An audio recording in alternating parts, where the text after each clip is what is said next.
নাউজুবিল্লাহ শব্দের অর্থ কি? আমি আল্লাহর কাছে আশ্রয় চাই। আস্তাগফিরুল্লাহ শব্দের অর্থ কি? আমি আল্লাহর কাছে ক্ষমা চাই। আল্লাহু আকবর শব্দের অর্থ কি? আল্লাহ মহান বা আল্লাহ সর্বশ্রেষ্ঠ। মাশা আল্লাহ শব্দের অর্থ কি? আল্লাহ যেমনটি চেয়েছেন। জাযাকাল্লাহ শব্দের অর্থ কি? আল্লাহ তাআলা আপনাকে উত্তম প্রতিদান দিন। আসসালামু আলাইকুম এর অর্থ কি? আপনার মৃত্যু হোক। সালাম আলাইকুমের অর্থ কি? উটের নাড়ি ভুঁড়ি আপনার জন্য। সালাম আলাইকুম এর অর্থ কি? আপনার ওপর গজব পড়ুক। আসসালামু আলাইকুম এর অর্থ কি? আপনার ওপর আল্লাহর শান্তি বর্ষিত হোক। চৌধুরী শব্দের বাংলা অর্থ কি? 4 অঞ্চলের প্রধান। শিকদার শব্দের বাংলা অর্থ কি? জমিদারের সহকারী। খন্দকার শব্দের বাংলা অর্থ কি? ধর্মীয় জ্ঞান সম্পন্ন ব্যক্তি। শেখ শব্দের বাংলা অর্থ কি? জ্ঞানী বা পণ্ডিত। খান শব্দের বাংলা অর্থ কি? নেতা বা শাসক। মৃত্যুর পর শ্বাসযন্ত্র কতক্ষণ জীবিত থাকে? 4 ঘন্টা।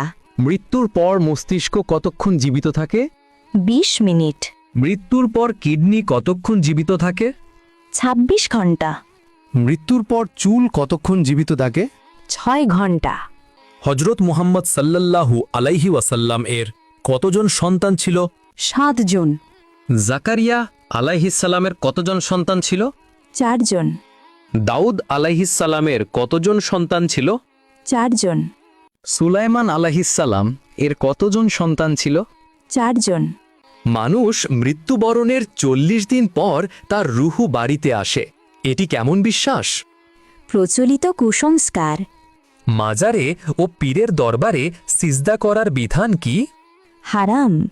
বান্দার কোন আমলে আল্লাহ তাআলা সবচেয়ে বেশি খুশি হয়? তওবা করা। একজন মুসলিমের ওপর সর্বপ্রথম ওয়াজিব কি?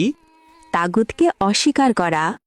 আল্লাহুম্মা গফিরলি শব্দের বাংলা অর্থ কি? হে আল্লাহ, আমাকে ক্ষমা করুন। ওয়ারহামনি শব্দের বাংলা অর্থ কি? আমার প্রতি দয়া করুন। ওয়াহদিনী শব্দের বাংলা অর্থ কি? আমাকে সঠিক পথ দেখান। ওয়া আফিনী শব্দের বাংলা অর্থ কি? আমাকে সুস্থতা দান করুন। ওয়ারজুগনি শব্দের বাংলা অর্থ কি? আমাকে রিজিক দান করুন।